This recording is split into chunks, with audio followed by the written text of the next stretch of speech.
கற்றல், கற்பித்தல் இரண்டுக்கும் இடையில் படைத்தல் என தன்னை தனித்துவமாக நிறுவிக்கொண்டவர்.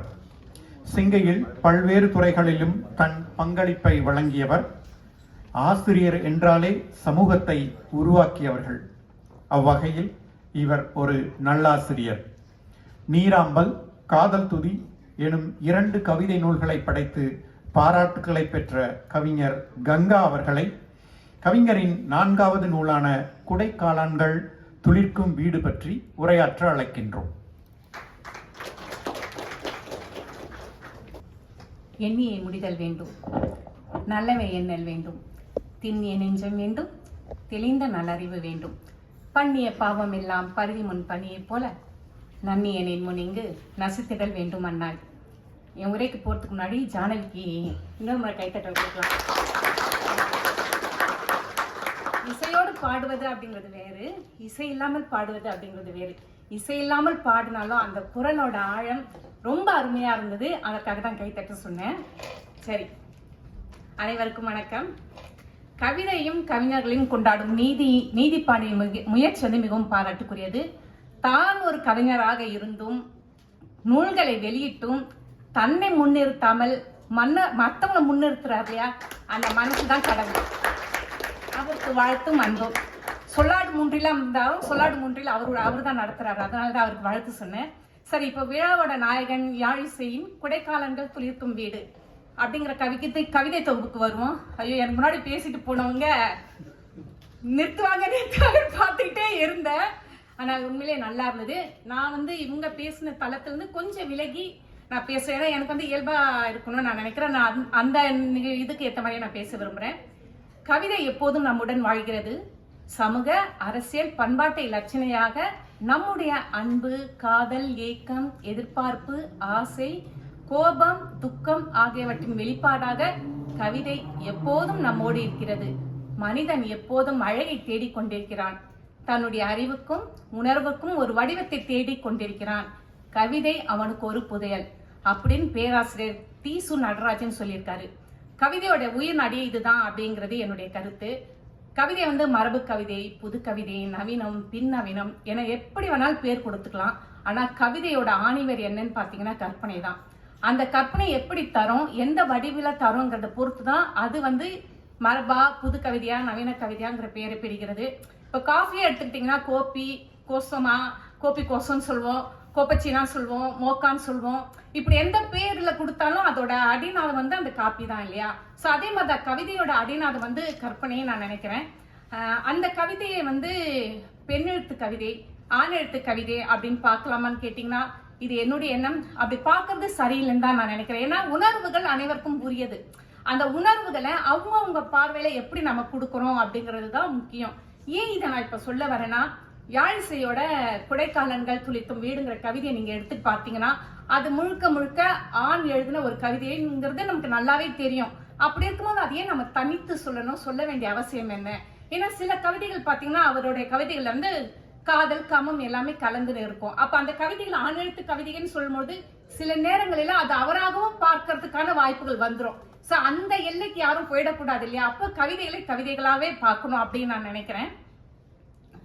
கவிதை மொழி அப்படிங்கிறது என்னன்னு பாத்தீங்கன்னா வாழ்வோட மௌனத்தை, வாழ்வு சார்ந்த அதிர்வுகளையும் கூர்மையாக்குவது, மனதில் ஏற்படும் நமைச்சல்களையும் ஏக்கங்களையும் இழந்தவைகளையும் நினைவுபடுத்தக்கூடியது அப்படின்னு முனைவர் அரங்க மல்லிகா அவங்க சொல்லியிருக்காங்க.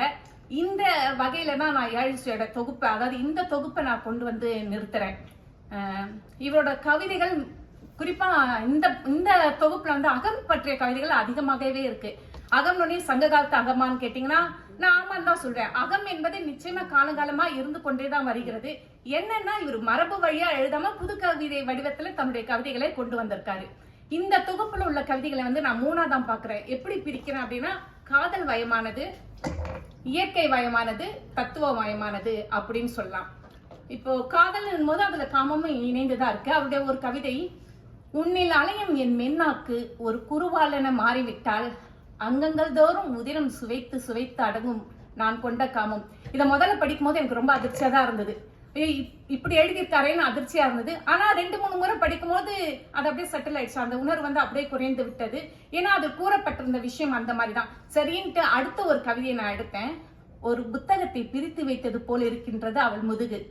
என்னாலும் எனக்கு வாய்த்திருக்கின்றது வாசகனின் மனநிலை அப்படிங்கிற கவிதையும், அப்புறம் இன்னொரு கவிதை, குழிந்த என் உள்ளங்கையும் குவிந்த உன் பாதத்தின் பின்பக்கமும் காரணத்தோடு தான் படைத்திருக்கிறது இயற்கை. இந்த கவிதையும் அந்த காதல் அப்படியே மலர் மாதிரி மெல்ல அசைத்து செல்வது போல அப்படி இருக்குது அப்படிங்களா. சென்ற வாரம் நான் நினைக்கிறேன் யாழிசையோட ஃபேஸ்புக்ல ஒரு கவிதையை நான் பார்த்தேன். உன் கெண்டைக்கால் சதை குவியமும் என் உள்ளங்கை குழியமும் இசை மீட்ட கற்று தந்தன, இப்படிதான் ஓய்வு நேரத்தின் வீணை கலைஞனானேன். இந்த குவி குழியினாலே எனக்கு கொஞ்சம் பயம் தான், போக்கஸ்ட் அப்படின்னாலே கொஞ்சம் பயம் தான். ஆனா இந்த சொற்கள் இவர்கிட்ட எப்படி எல்லாம் விளையாடுது பாருங்களேன். அந்த குவி குழிங்கிற சொல்ல வைத்து எப்படி எல்லாம் கவிதைகள் எழுதிக்கிட்டு இருக்காரு அப்படிங்கிற ஒரு ஆச்சரியமான விஷயம் தான். இன்னொரு கவிதை, ஒரு பக்க தோளில் இருந்து துப்பட்டாவை கீழிருக்கியபடி உழவுகிறாள், முகடுகளில் இருந்து நிலம் வழிகிறது ஒரு நடமாடும் அருவி. அருவியை கொண்டு வந்து துப்பட்டால நிறுத்தினாரு பாருங்க. எங்கேயோ போயிட்டீங்க கவிஞரை நீங்க. ஏன்னா இப்ப என் துப்பட்டா என்ன பாக்குது, எடுத்து என்ன போட்டுறியா அப்படின்னு. ஏன்னா பெண்களுக்கெல்லாம் தெரியும், துப்பட்டா போடுவாங்க, ஒரு இடம் வேலைக்கு போனோடனே கழட்டி தனியா வச்சிருவாங்க. அது ஒரு பெரிய தொல்லையா தான் இருக்கும். ஆனா இவர் நடமாடும் அருவின்னு சொன்ன பிறகுதான் எங்களுடைய பார்வையே கொஞ்சம் மாறுகிறது அப்படின்னு சொல்லலாம். நம்ம சின்ன வயசுல எல்லாருமே விளையாடி இருப்போம். ஒரு தீக்கரண்டில எலுமிச்சை பழத்தை வைத்து விளையாடுவோம். சோ அந்த பழம் கீழே விழுந்துருச்சுன்னா நமக்குலாம் ஐயோ தோத்துட்டுமேன்னு அழுகி வரும். ஆனா இவர் கவிஞர் இல்லையா, இவருடைய பார்வை எப்படி இருக்குன்னு பாருங்க. தீக்கரண்டியின் உட்குழுவில் எலுமிச்சையை ஏந்தியபடி மிதந்து செல்கிறாள் சிறுமி. அவளை தன் வசப்படுத்துவதற்காக முதலில் பழத்தை ஈர்த்து கொண்டது பூமி. அந்த பழம் விழுந்துருச்சு, அவள் தோத்துட்டான்னு சொல்லல, அந்த பழத்தை ஈர்த்து கொண்டது பூமி. எதற்காக? அவளை தன்வசப்படுத்துவதற்காக. இந்த அழகியல் தான். இதை அவங்க சொல்றாங்க இவங்க சொல்றாங்கன்னு விட்டுடாதீங்க. அடுத்த நிலைக்கு போங்க, பழக கொண்டு போய் எங்க வேணாலும் நிறுத்துங்க. ஆனா இந்த அழகியல் மனசை மட்டும் விட்டுடாதீங்க. ஏன்னா இந்த பார்வை எல்லாராலையும் பார்க்க முடியாது இல்லையா அப்படின்னு. இவர் காதலோட அணுகும் பொழுது, அந்த தொகுப்புல காதலோடு இவருடைய கவிதையெல்லாம் அணுகும் பொழுது இயற்கை என்ன பண்ணுது, என்னையும் கொஞ்சம் பேசணுட்டு அந்த இயற்கை கவிதைகள்லாம் என் கண்ணை தொட்டு தொட்டு இழுத்துக்கிட்டே இருந்தது. வாழை மரத்துல கிழிச்சல்களை பார்த்தா சாதாரண மனுஷன், அதே கவிதையை பார்த்தா யாழிசை. காற்றில் ஆடும் கிழிச்சல்களின் வழியாக சில பிறைகளை பிரசவிக்கிறது வாழை இலையில் மறையும் பௌர்ணமி. இனிமே வாழை இலை கிழிச்சலை பார்க்கும் போதெல்லாம் நமக்கு எது தோணும் அப்படின்னா நிலவுதான் தோணும். வெயில் காலத்துல பார்த்தா என்னன்னு கேட்காதீங்க, இல்ல பகல பார்த்தா என்னன்னு கேட்காதீங்க. சீக்கிரமா அதுக்கும் ஒரு கவிதையோட அவர் வந்துடுவாரு. சொடக்கு போற நேரத்துல நீங்க கவிதை எழுதுவீங்களாங்க? இவர் சொடக்கையே கவிதையா எழுதியிருக்காரு. பெருவிரலும் நடுவிரலும் இணையும் போது பறக்கின்றன சொடக்கு பறவைகள். இதை படிச்ச முடிவு நான் போட்டு பார்த்தேன். ஆமால பறக்குது இல்ல அப்படின்னு சொல்லி போட்டு பார்த்தேன். இந்த மாதிரியான ஒரு பார்வை அப்படிங்கிறது கவிஞனுக்கு ரொம்ப தேவை. ஒரு சின்ன விஷயம் தான் சொடக்கு போடுறது. ஆனா அந்த சொடக்கு போடும்போது ஏற்படுகிற அந்த செயல் ஒரு பறவையா அவருக்கு கண்ணுக்கு தெரியுது பாருங்க. அந்த கவிஞன் பார்வை தான் நாங்க எதிர்பார்த்து கொண்டு இருக்கிறது அப்படின்னு சொல்லலாம். ஏற்கனவே யானையை பத்தி ஒரு கவிதை அவங்க சொல்லிட்டாங்க. ஆனா இதுலயும் யானையை பத்தி ஒரு கவிதை எழுதியிருக்காரு. சரி, யானை பத்தி சொல்றதுக்கு முன்னாடி கும்பகர்ணன் வதைப்படலத்துல கம்பர் கும்பகர்ணனை யானையோட ஒப்பிட்டு பேசுவாரு. இப்ப உங்க கண்ணு முன்னாடி ஒரு யானை வச்சுக்கோங்க, நீங்க கோவிலாற்ற ஒரு யானை. இந்த பக்கம் கப்பல் கடல்ல ஆடிக்கிட்டு இருக்கு. யாரெல்லாம் க்ரூஸ்ல போயிருக்கீங்களோ உங்களுக்கு தெரியும். கப்பல் கடல்ல தத்தளிச்சுக்கிட்டு ஆடிட்டு இருக்குன்னு வச்சுக்கோங்க. இப்ப இந்த கவிதைக்கு வாருங்க. நிலத்தின் மீது அலையாடும் மிதவை கோவில் யானை. முனைவரி தான். என்ன ஒரு அருமையா இருக்கு. நிலத்தின் மீது அலையாடும் மிதவை கோவில் யானை. இனிமே அலையாடுகின்ற மிதவை பார்த்தாலோ இல்ல கோவில்ல இருக்கிற யானையை பார்த்தாலோ எது எப்படி தெரியுங்கிறது அவங்ககிட்டே நான் விட்டுறேன். இல்லைன்னா கவிதைகிட்டே நீங்க திரும்ப கேட்டுக்கலாம். இந்த மாதிரி கவிதைகளை ரசிக்க எந்த ஒரு அகராதியும் தேவையில்லை. இந்த சொல்லு புரியல, கவிஞர் என்ன சொல்ல வர்றாரு, இதுல ஆழமான ஒரு பொருள் இருக்கா, புறவயமான பொருள் இருக்கா, அகவயமான பொருள் இருக்கா, அந்த மாதிரி எந்த ஒரு குழப்பத்துக்கும் இடமே இல்லாம அவர் ரசித்த மாதிரி அழகியலோட நம்ம கிட்ட கடத்துறாரு இல்லைங்களா. அதுதான் எனக்கு ரொம்ப பிடித்தது இந்த தொகுதியில் அப்படின்னு சொல்லலாம். தவழும் குழந்தைகள் நடக்க ஆரம்பித்ததும் வீடுகளுக்கு கால்கள் முளைத்து விடுகின்றன. உண்மையிலே குழந்தைகள் இருக்கிற வீட்டுல தெரியும், தவழ்ற வரைக்கும் ஒரு பிரச்சனை இல்லை. குழந்தைகள் நடக்க ஆரம்பித்தோன்னே பாத்தீங்கன்னா அலமாரியில இருக்கிற கைப்பிடியை கவர் பண்ணிடுவோம், இல்ல எடுத்துடுவோம். வீட்டு கதவுல இருக்கிற அந்த கைப்பிடிகள் எல்லாத்தையுமே மறைச்சு வைப்போம். காரணம் குழந்தை எல்லா இடத்துலயும் நடந்து போய் அதெல்லாம் திறந்து குழந்தைக்கு அடிபட்டுடுமேனு. ஆனா அப்படி நகர்றது நம்மளுடைய காட்சியில குழந்தைங்க நகர்றதா தெரியுது. ஆனா இவருக்கு எப்படி தெரியுதுன்னா வீடுகளுக்கே கால்கள் முளைத்து விடுகின்றன அப்படின்னு. இந்த மாதிரி ஒவ்வொருத்தையும் ஆழமான பார்க்கும் பொழுது உண்மையிலேயே இந்த கவிதைக்குள்ளேயே நம்ம பயணம் செய்கின்ற ஒரு உணர்வு ஏற்படுது. இந்த கவிதையை படிச்சோட எனக்கு வந்து சங்க இலக்கிய, ஏன்னா சங்க இலக்கியம் நான் ஏற்கனவே சொல்லிட்டேன், அப்ப ஏதாவது கொஞ்சம் உள்ள கொண்டு வரணும் பாருங்க. சங்க இலக்கிய வரிகள் ஒண்ணு ஞாபகத்துக்கு வருது. குறு குறு நடந்து சிறுகை நீட்டி இட்டும் தொட்டும் கவ்வியும் துழந்தும் நெய்யுடைய அடிசில் மெய்ப்பட விதிர்த்தும், அந்த புறநானூற்று பாடல்ல வருகின்ற அதே உணர்வு எனக்கு இந்த கவிதையிலும் வந்தது அப்படின்னு சொல்லலாம். பக்கம் 18, பக்கம் 14 நான் சொல்றது கொடைக்காலங்கள் துளிர்க்கும் வீடு. அதுல வந்து இந்த 2 பக்கங்களிலும் வரும் கவிதையோட பார்வை ஒண்ணுதான். கவிஞர் வந்து ஒரே பார்வையில பாக்குறாரு, ஆனா அது உணர்த்துகின்ற பொருட்கள் வந்து வேறு மாதிரி இருக்கு அப்படின்னு நான் சொல்றேன். தாமரை இலையில் ஒரு துளியை கொண்டு கோலி விளையாடுகிறது காற்று, இது ஒரு கவிதை. இதே மாதிரி மற்றொரு இடத்துல அவர் சொல்லியிருக்காரு, மலர்த்திய வாழை இலையிலிருந்து உருண்டு ஓடுகிறது மழை நீர், கோடு போட்ட குறிப்பேட்டிலிருந்து எழுத்துக்கள் இடம்பெயர்வதை இப்போதுதான் பார்க்கிறேன். அந்த மழை துளி விழுந்து அந்த ஒரு நீர் துளி ஒரு இடத்துல கோலி மாதிரி தெரியுதான், இன்னொரு எழுத்துல வந்து எழுத்துக்கள் இடம்பெயர்வது போல தெரிகிறதா அப்படின்னு. என்னடா நம்மளால இப்படி எழுத முடியல, இப்படி ரசிக்க முடியல, இதை எழுதுறத விட ஒரு ரசிப்பு மனப்பான்மை, அந்த ரசிக்கிறவங்களால தான் கவிஞனாகவும் கலைஞனாகவும் முடியும். சோ அந்த ஒரு பார்வை, ஐயா இனிமேல் நாம இது மாதிரி ரசிச்சு பார்க்கணும் அப்படிங்கிற உணர்வையும் அப்படின்னு தூண்டுதுன்னு சொல்லலாம். நம்ம சிங்கப்பூர்ல பார்த்திருப்போம், எம்ஆர்டி ஸ்டேஷன் இல்ல மற்ற இடத்துல வந்து இசைக்கருவிகள் எல்லாம் மீட்டிட்டு இருப்பாங்க. சோ அவங்க வந்து இசைக்கருவிகள் மீட்டிட்டு இருப்பாங்க, நிறைய பேர் பார்த்துட்டு போவோம், பார்க்காமயே போவோம். அதை பார்த்த உடனே இந்த கவிஞருக்கு எழுதியிருக்கு. இதையும் வந்து 2 இடத்துல எழுதியிருக்காரு. ஒரு இடத்துல எப்படி எழுதியிருக்காருன்னு பாத்தீங்கன்னா, சுரங்கப்பாதையை கடந்து தரைத்தளத்தின் அடுத்த பக்கமாய் நடைபோடும் பயணிகளின் கால்களை சுற்றி இருக்கிறது பார்வையற்ற வயதுகனின் இசை, படிமேல் படியேறும் நகரவாசிகள் அதன் தலையில் மிதித்து கொன்ற குற்ற உணர்ச்சி சிறிதுமின்றி இன்றைக்குள் கலந்து விடுகிறார்கள்.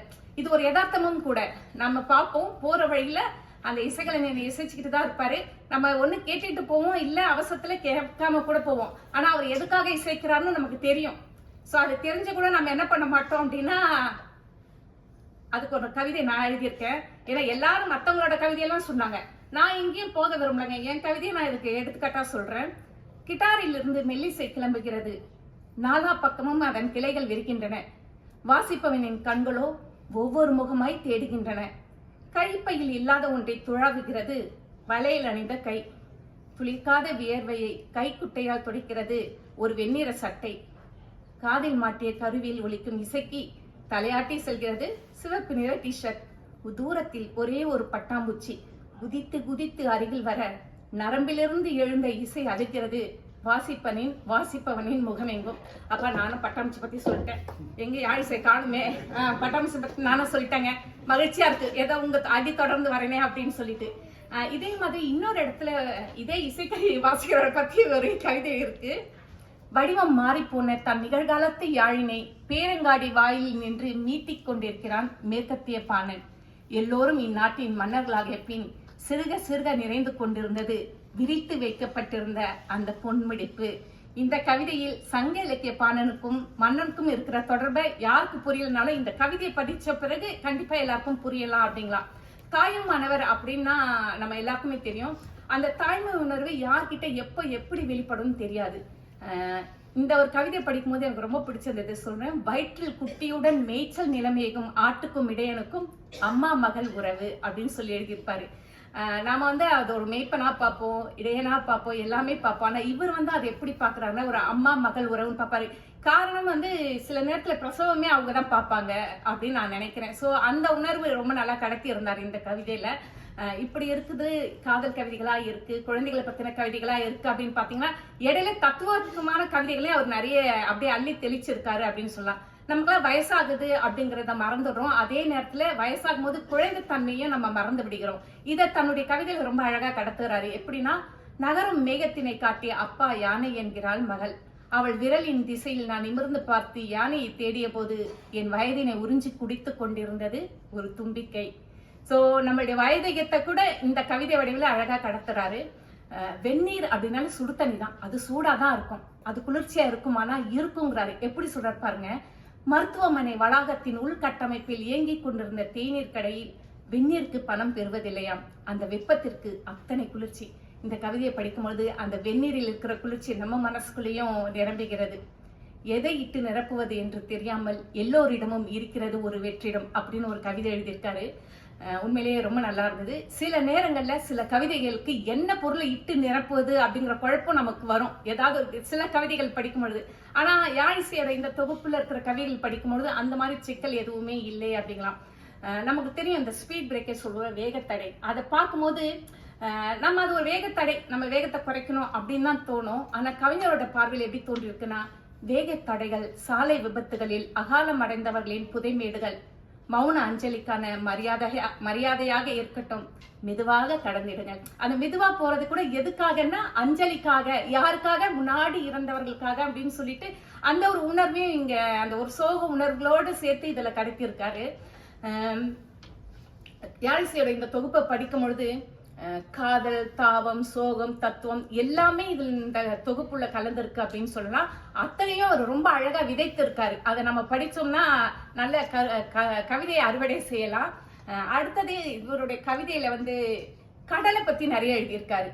அந்த கடல் மலத்தோடு, சிறுமியின் வாட்டர் பாட்டிலோடு, குவளை நூறோடு, கால்கள் அற்ற வளர்ப்பு பிராணியோடு கடல் இதோடெல்லாம் பயணிக்கிறது அப்படிங்கிறாரு. அதே மாதிரி மழை குறித்தும் இவர் நிறைய எழுதியிருக்காரு இந்த கவிதையில.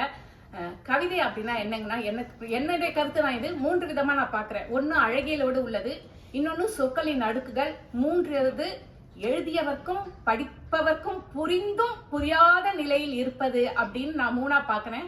இது எது மனசுல தங்குன்னு பாத்தீங்கன்னா உங்களுக்கே தெரியும். யாழிசையோட கவிதை ஏன் மனசுல தங்குதுன்னா அதுல ஒரு அழகியலோடு ஒரு தேடலையும் கொண்டு வராரு அப்படின்னு நினைக்கிறேன்.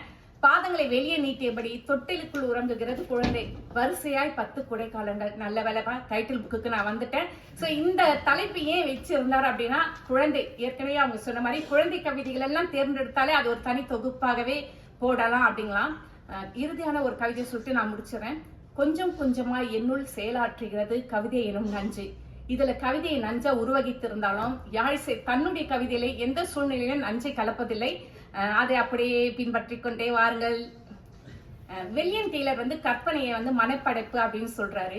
ஓட்ஸ்வர்த் மனப்படைப்பு அப்படிங்கிறது சரியில்லை, அது கற்பனைங்கிற சொல்லாலதான் சொல்லணும் அப்படின்னு சொல்றாரு. இது ரெண்டையும் நான் பாக்குறேன். ஆனா நான் பார்க்கும்போது எனக்கு எப்படி தோணுதுன்னா, மனப்படைப்பில் தன் கண்முன் நிற்கும் பொருளை தன் காணாத பொருட்களோடு படிமங்களை இணைத்து கூறும் கற்பனையே கவிதை அப்படின்னு நான் நினைக்கிறேன். இதை தான் நான் யாழிசை கவிதைகளிலையும் நான் பாக்குறேன். ஒரு மலர் மலர்வதை போல, ஒரு செடி வளர்வது போல கவிதை என்பது இயல்பாக நிகழ வேண்டும். கவிதைகளை உங்களிடமிருந்து பிதுக்கி எடுக்க முயலாதீர்கள். நீங்கள் நிரம்பி இருந்தால் கவிதை தானாக வழியும் அப்படின்னு பேராசிரியர் மாலை தங்கப்பா இந்திரன் அவர்களுக்கு எழுதின கடிதத்துல குறிப்பிட்டிருந்தாரு. யாழிசையின் கவிதைகளும் நான் இப்படிதான் பாக்குறேன். அது இயல்பாக மலர்கிறது. புரட்சி விதைக்கும் கவிதைகளை எழுதணும் அப்படின்னு நினைச்சுக்கிட்டு இந்த அழகில விட்டுடாதீங்க. இதுதான் நான் அந்த கவிஞருக்கு என்னுடைய வேண்டுகோளா நான் சொல்ல வருகிறேன். என்னுடைய பார்வையை பகிர்ந்து கொள்வதற்கு வாய்ப்பளித்தமைக்கும் நேரத்தை கொஞ்சம் அதிகமா எடுத்துக்கிட்டதுக்காகவும் உங்கள்கிட்ட மன்னிப்பு கேட்டு நன்றியோடு விடைபெறுகிறேன். நன்றி, வணக்கம்.